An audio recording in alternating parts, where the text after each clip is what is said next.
Welcome back, everybody. We are here to discuss Euphoria Season 2, Episode 1. This is my girlfriend, Cynthia. She's the one that got me into this show, told me to binge it last year. I absolutely loved it. You love this show. We are making this a thing. How stressful was this entire thing? Very stressful. Yeah, the entire time, the thing I love about Euphoria is it's every moment you don't know what's going to happen next. Exactly. And funny part about this is we actually, for some dumb reason, I accidentally selected Season 1, Episode 1. So we're watching it for the first 15 minutes, and we're like, why are they showing all this again? Yeah. And then all of a sudden I'm like, oh wait, this is not Season 2 yet. So then we went back and watched it, and it's going to be a fun discussion, guys. This will be a full spoiler discussion. We're not going to recap every moment. We're just going to pretty much review, give our basic overall thoughts, maybe some theories for the rest of the season. But if you guys are new here and you love talking HBO, TV, movies, all sorts of things like that, make sure to hit that like and subscribe button so we can keep talking movies and TV over here on a daily basis. Euphoria, we will be doing this every single week. You'll be with me every week, right? Yes. You better be. I don't want to do these by myself. Too stressful for me. But guys, make sure to also leave a comment on what your guys' theories and thoughts are as well, because that's the most important part about this. So let's dive into this. So this episode started out, the actual episode, not episode of Season 1, Episode 1. The actual episode started out with giving us a backstory on Fez. Yes. Which is played by Angus Cloud, and I know you and me have talked about this. Fez is one of my favorite characters in this entire show. Mm-hmm. What do you think about seeing his origin? I loved it. I love that they gave him an origin. Same with Ashtray. Yes. Mm-hmm. Which then started building up, because the typical thing in TV is that if you give someone backstory, they're about to die. Yep. They're either going to die this episode or the next season. There are many shows that do this, and then all of a sudden, boom. I want to ask you, do you think Fez dies in this season? I think he does. Okay. But I don't want him to. Neither do I. Or something very bad happens to him. Yeah. Like, because Ashtray and him, it was really nice seeing... Or maybe Ashtray dies. Oh, maybe. And then he blames himself. Yeah. Fez, yeah. But that's the thing, is that we get to see the grandmother that raised him. Mm-hmm. And we see the parallels of there, where someone asks, why are you bringing this kid to a drug deal? And she goes, it's my business partner. Mm-hmm. He says the same thing when he goes to that teacher who is selling drugs, which was very intense. That whole entire moment, because it was really nice seeing Fez and everything of how he had grown up, because it makes sense of who he is now and why he's so protective of his family and friends, the same way that his grandmother was of him. Yes. Now, going in, of course, let's talk about that teacher sequence, because when you see the guys walking out and you see the girl taking heroin and Zendaya's Rue, how scared were you for that moment? Because I didn't know they were with him. I thought they were just two random other guys. So did I. Yeah, because he said, the guy that Fez went with said, oh, it's a woman. So when it was two guys, I'm like, oh, my God. So then when they grabbed them, made them strip down, it was intense. Forgot how much nudity is in this show. Lots and lots. Possibly a trigger warning. Yeah. When he takes her to the restroom. So that's when I got nervous for a second. Yeah. And I'm glad, because my things with Euphoria is expect the worst. Yes. Every single moment, expect the worst. Mm-hmm. That's just what Season 1 taught me. And from what I've understood, Season 2 has a lot of trigger warnings, apparently, because Zendaya has done that. That moment in the shower was scary. Yes. And it was intense, and it was you didn't know what was going to happen. Yeah. Thankfully, it didn't go the direction I think a lot of us thought it was going to. Thankfully, it just went in that direction. Right. But it kind of shook Rue up for a second. And, of course, they talk with the teacher. They get the drugs, they get out. Mm-hmm. Then they go to the party. And this is where I like Euphoria, because it feels like the episode, usually in the beginning, they kind of give backstory to one character. Yes.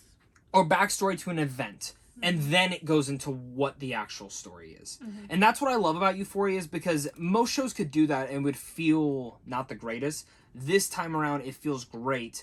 And when they finally get to the party, obviously, we see everyone we like. We see Lexi. We see, who else we got? Maddie. We see... Kat, we see, of course, Nate eventually comes with, what's the girl's name? What's the blonde one's name? I'm blanking. I know Sydney Sweeney plays her. Cassie, thank you. This is why it's great to have two people, because then I would have forgotten that. And then, of course, Jules is there, and all these sorts of things. We're also getting introduced to some new characters. That one guy that Rue was talking to doing the drugs, that was an interesting character, and I don't even think we got his name, but I'm looking forward to seeing if we get to see more of them, because they had kind of... I wouldn't mind. Same, then that other guy who was with Maddie, who was offering him the weed. And Travis. Yeah, Travis, which, again, seems like they're adding these new characters. I don't know if they'll become big things, but the entire episode, before that point is when they're trying to find Cassie. Mm-hmm. And then, of course, we see Nate. Which every time you see Nate, you're like... Something bad's gonna happen. Mm-hmm. I didn't know if he was gonna kidnap her, hit her, hurt, or who knew? Yeah. Then they get in the car. He's drinking and driving. Super speeding. And then she's even getting nervous. Is he going to take her somewhere? Is he actually going to take her to the party? All those thoughts were going through my head. What is this guy going to do? No, he actually took her to the party. Yeah. Which, okay, well, they had sex in the bathroom. Yeah. And then Maddie's banging on the door. Mm-hmm. And then she hides in the shower. And we know that's going to be a big point of contention because his best friend was her ex. Yeah. And her best friend is his ex. Yeah. So, what's going to happen there? I gave you my theory that I actually think she's going to end up pregnant with his baby. And that's how that's going to come out. What do you think about that? Do you think there's something else that could happen? Do you think this even comes a point of contention? I think it does because when he meets back up with his best friend in the kitchen. Oh, and then he's like, oh, what'd you do? Yeah. What'd you do? Yeah, so I think, it becomes a big deal. Mm-hmm. I think I don't know if she'll get pregnant, but I think it comes out. I think she tells McKay because she can't hold it in.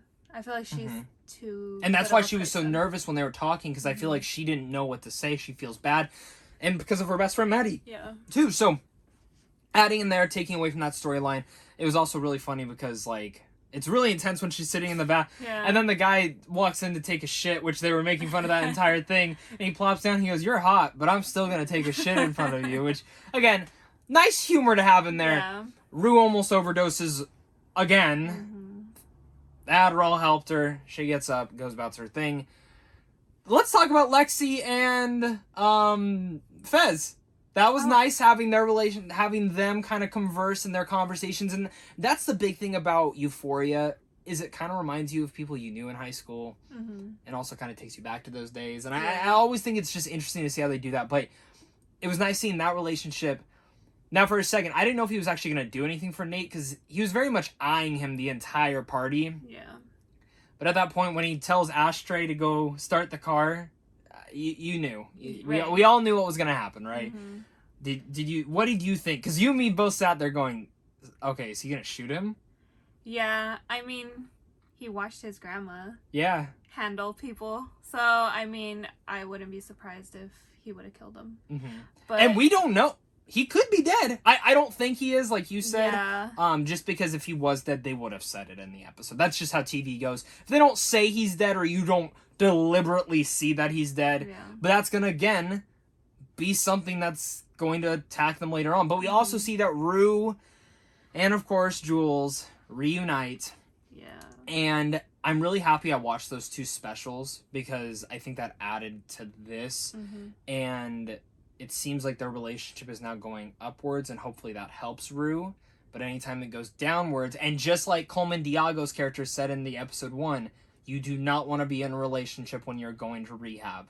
Exactly. You don't want to, because then you can't, you depend on that person or whatever. So, that's really bad.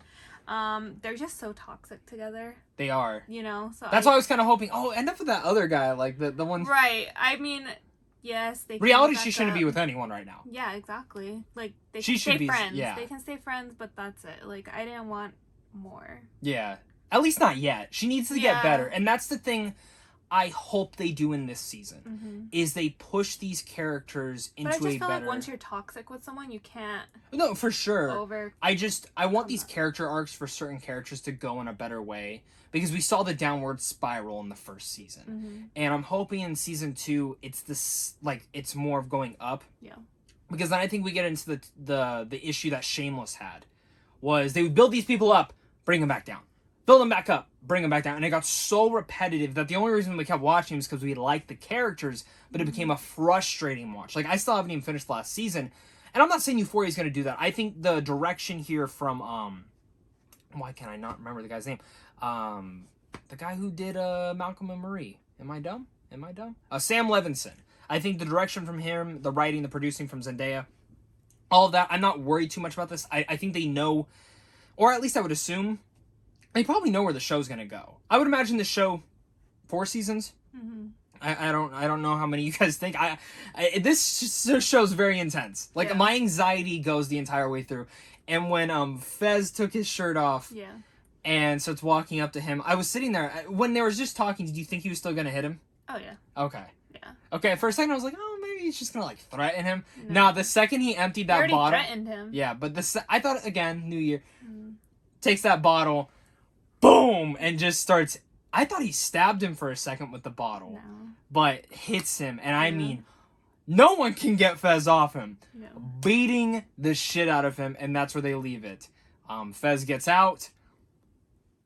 But we all know Nate deserves it. Absolutely. I mean, I was kind of cheering for him to die. I mean, at this point, I hate Nate. He's one. I mean, the actor. No, nothing against the actor. He's really good in the role. Yeah. But he is fucking toxic. His name is Jacob Elordi. I can't do that. So overall, I thought this was a really great start to the season. It added some conflicts that are obviously going to happen. Fez and Nate's going to continue. Maybe even more stuff because Nate's father and his family might come after Fez now. Maddie and Cassie, right? Cassie? Mm-hmm. Their whole thing. Lexi and Fez. Rue and Jules. How does that go? The only other character that didn't really get anything was Kat. Like, Kat and her boyfriend really didn't go anywhere in this. But, I'm okay with that. I'm okay. I know eventually they'll probably add more to it, but all of our main players are laid out. 2 new characters introduced, Travis and this other kid, but who knows, maybe it was just like a one and done. That's all we see of them, but you never know with Euphoria. I like this episode. I really, really liked it, and I think the performances are already great. Zendaya's I'm so happy she got that Emmy last year, because she deserved it. So, not going to rate it yet, but 2 thumbs up from me. What about you? Same. So, anxiety-inducing, stressful, and we will be back here next week. Do you have any theories for next week, or maybe where possibly the season could go? No. No? I don't want to say anything. Yeah, she doesn't want to manifest. She's a little bit worried that Fez or Ashtray is really going to die. Yeah, and I don't want that. Yeah, and neither do I. So, guys, make sure to leave a comment on what your guys' thoughts are. Hit that like and subscribe button. We will be back here next week talking Euphoria on Sunday. And, of course, tons of other movie content coming out this week. I'm doing a Scream review, Scream ranking. If you love Scream, that's what we're going to be talking about this week. And Book of Boba Fett if you're a Star Wars fan. But, of course, until next time, stay classy. My name is Zach. Cynthia. See you guys.